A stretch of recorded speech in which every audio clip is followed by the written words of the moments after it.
almost here, can you believe it? Getting closer and closer. And we've been going through an Advent of Advent sermon series. And we've been looking at Matthew's genealogy of Jesus, the first 17 verses of that gospel. And looking at how this list of so many names can help us make a frame to approach our Jesus through. I started the first week talking about some of our patriarchs, Abraham, Isaac, and Joseph, or Jacob, and talking about what an adventure life can be. And I spent a couple weeks talking about some of the women in the genealogy and their challenging stories, and about how much those challenging stories set us up for the true challenge of the Jesus story. And this week, it's the pinnacle. We're finally there. We're up to David. David's a big guy in our Bible, and he's given proper weight in the genealogy. He actually marks one of the delineations, 14 generations to David, 14 generations from David to the exile. He's that big.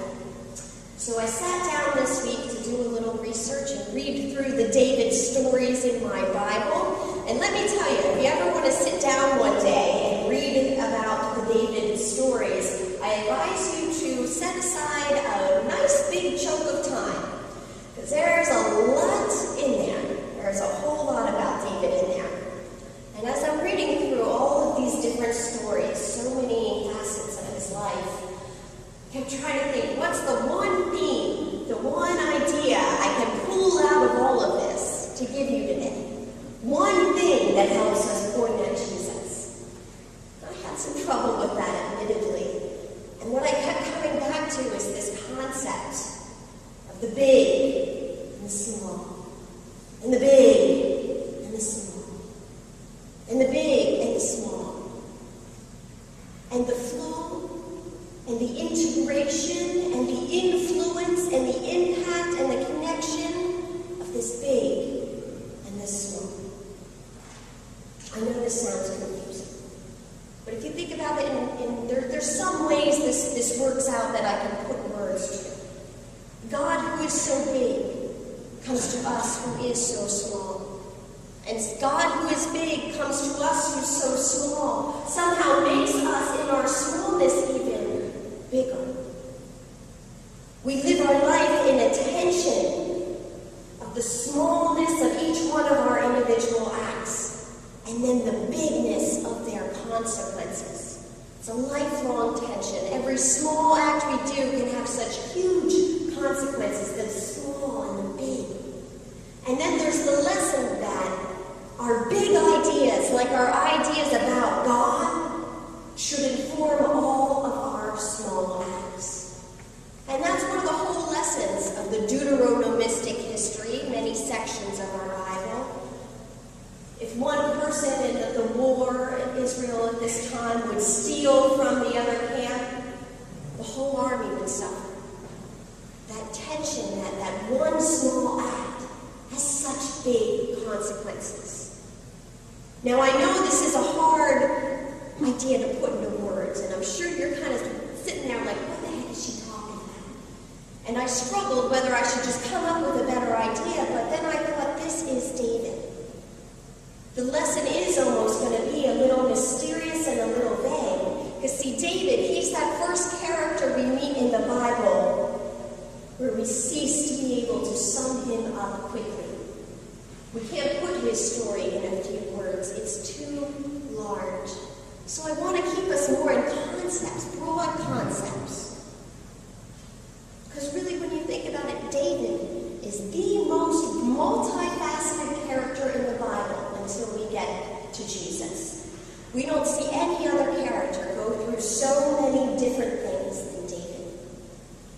And David's story shows us time and again, little events, little actions have huge consequences. I'll start with the David and Goliath story.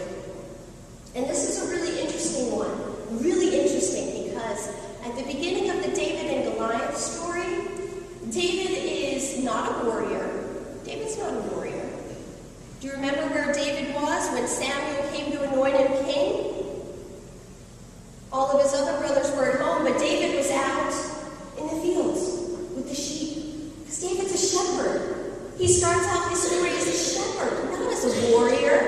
When you think about David, you usually think about the mighty King David, the warrior. He starts out as a shepherd. He's not even on the front lines when his country is at battle. Now, 3 of his older brothers are on the front lines, and every once in a while, his father will send him to the front lines with some food for his brothers or whatnot.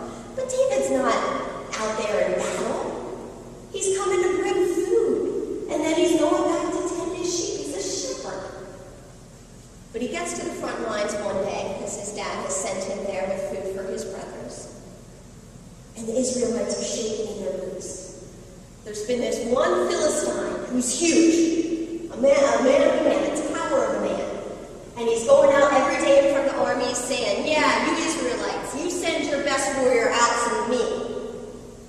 And the Israelites shaking their boots for 7 days in a row. And then David comes to the front lines. And David comes to the front lines with this big belief about God. David has this huge, big belief about God. That these Israelites, that is God's army. That is the army of the living God. Nothing can hold them back. And David sees these people trembling and says, what are you talking about? This is our God that you're fighting for. I will go out and I will fight that Philistine. So they take David to the king at that time, as Saul.